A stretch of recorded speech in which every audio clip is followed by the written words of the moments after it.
आगरा में नगर निकाय चुनाव पहले चरण में होने हैं, यानी कि 4 मई को आगरा में नगरीय निकाय के चुनाव होंगे। इसमें नगर निगम, नगर पालिका और नगर पंचायतों के चुनाव किए जाएंगे।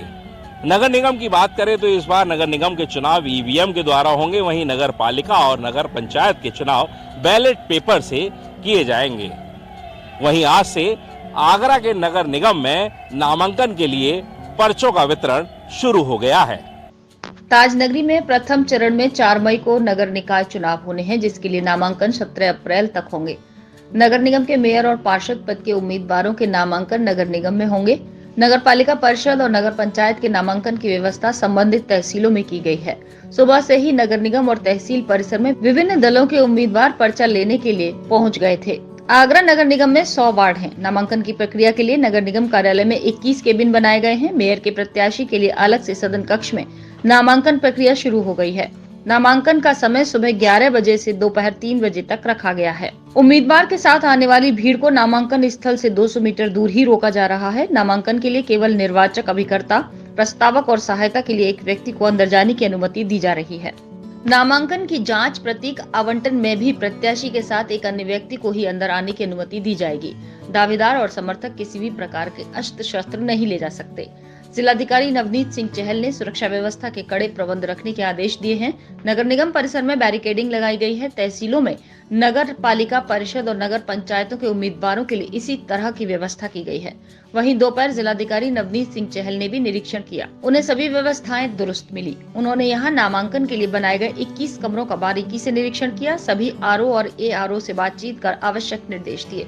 जिलाधिकारी ने करीब 1 घंटे तक निरीक्षण किया। नगर निगम आए लोगों से व्यवस्थाओं का फीडबैक भी लिया। देखिए, आज नगर निगम का जो कार्यालय है, यहाँ पर मेयर के और सभी हमारे जो 100 वार्ड्स हैं उनके वार्ड मेंबर्स के लिए जो नॉमिनेशन की प्रक्रिया है वो शुरू हुई है। आज 11 तारीख से लेके और 17 तारीख तक नॉमिनेशंस की प्रक्रिया संपन्न की जाएगी। यहाँ पर 21 आरओज़ हैं। एक मेयर के पद के लिए रिटर्निंग ऑफिसर हैं। उसके अतिरिक्त जो हमारे 100 वार्ड्स हैं, प्रत्येक 5 वार्ड पर एक आरओ की नियुक्ति की गई है। सभी के लिए अलग अलग कक्षों में नॉमिनेशन फॉर्म्स का वितरण करने की जो जिम्मेदारी है वो सभी आरओज़ अपने एआरओज़ के साथ निभा रहे हैं। उसी संबंध में आज निरीक्षण किया गया। जो नॉमिनेशन की प्रक्रिया है नगर निगम के संबंध में तो नगर निगम कार्यालय में हो रही है। इसके अतिरिक्त जो हमारे विभिन्न नगर पालिका परिषद और नगर पंचायतें हैं, वहाँ की जो नॉमिनेशंस की प्रक्रिया है वो संबंधित तहसीलों में हो रही है। तो सभी एसडीएम्स वहाँ पर जो अपनी जिम्मेदारी है उनको निभा रहे हैं। तो हम पूरी तरीके से तैयार हैं और ज़िला प्रशासन ये सुनिश्चित करेगा कि फ्री एंड फेयर इलेक्शंस हो। मॉडल कोड ऑफ कंडक्ट क्योंकि लागू हो चुकी है, तो किस तरह से तमाम चीज़ों को जो पूरे गाइडलाइन उसको फॉलो कराया जाएगा? राज्य निर्वाचन आयोग के प्रेस कॉन्फ्रेंस के उपरांत, उनकी अधिसूचना जारी होने के उपरांत मॉडल कोड ऑफ कंडक्ट लागू हो गया है और जो हमारे सभी शहरी क्षेत्र हैं, चाहे वो हमारी 5 नगर पालिकाएँ हैं, 7 नगर पंचायतें हैं या नगर निगम है, वहाँ पर हमारी मॉडल कोड ऑफ कंडक्ट को इम्प्लीमेंट करने की जो टीम्स गठित हैं वो जैसे ही अधिसूचना जारी हुई है तब से ही लगातार कार्यरत है और ये सुनिश्चित कर रही है कि किसी भी हाल में एमसीसी का उल्लंघन ना होने पाए। उसको एनफोर्स करने की, सुपरविजन करने की जिम्मेदारी शहरी क्षेत्र में एडीएम सिटी और सभी उपजिलाधिकारी अपनी अपनी तहसीलों में निभा रहे हैं। जिलाधिकारी ने कहा कि उत्तर प्रदेश सरकार की मंशा के अनुरूप जिला प्रशासन मुस्तैदी के साथ निष्पक्ष चुनाव कराने के लिए पूरी तरह से तैयार है। राज्य निर्वाचन आयोग द्वारा चुनाव की अधिसूचना जारी होते ही शहर क्षेत्र के साथ ही सभी संबंधित 5 नगर पालिका और 7 नगर पंचायतों में आदर्श आचार संहिता लागू कर दी गई है। आदर्श आचार संहिता का कड़ाई से पालन कराने के लिए शहरी क्षेत्र की जिम्मेदारी एडीएम सिटी और उप जिलाधिकारियों को दी गई है। देखिए, पूरे जनपद को जोन्स और सेक्टर्स में डिवाइड किया गया है। वहाँ पर जोनल मजिस्ट्रेट और सेक्टर मजिस्ट्रेट्स की भी नियुक्ति की गई है। तो जहाँ एक तरफ प्रबंधन और प्रशासन के लिए रिटर्निंग ऑफिसर्स और असिस्टेंट रिटर्निंग ऑफिसर्स नियुक्त किए हैं, उनकी ट्रेनिंग इत्यादि की जिम्मेदारी निभाई जा रही है। सिमिलरली मतगणना कार्मिकों की भी नियुक्ति की जाएगी और उनकी ट्रेनिंग कराई जाएगी।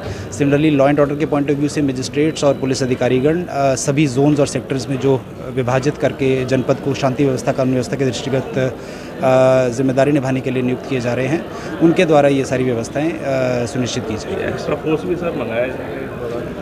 देखिए, जैसी आवश्यकता होगी पुलिस आयुक्त महोदय फोर्स का जो आकलन है वो करके और फोर्स को इस तरीके से सभी जगह पर लगा रहे हैं कि कहीं पर भी कानून व्यवस्था की स्थिति न उत्पन्न हो और शांतिपूर्ण तरीके से और निर्विघ्न तरीके से फ्री एंड फेयर इलेक्शंस कराए जा सकें। जोनल मजिस्ट्रेट हैं, जोन सुपर जोन नगरीय निकाय चुनाव के नामांकन के पहले दिन मेयर पद के उम्मीदवार हेतु सिर्फ एक नामांकन पत्र क्रय किया गया। वार्ड 21 से 30 तक कोई पर्चा नहीं बिका। वार्ड 41 से 45 तक सिर्फ एक नामांकन पत्र बिका है।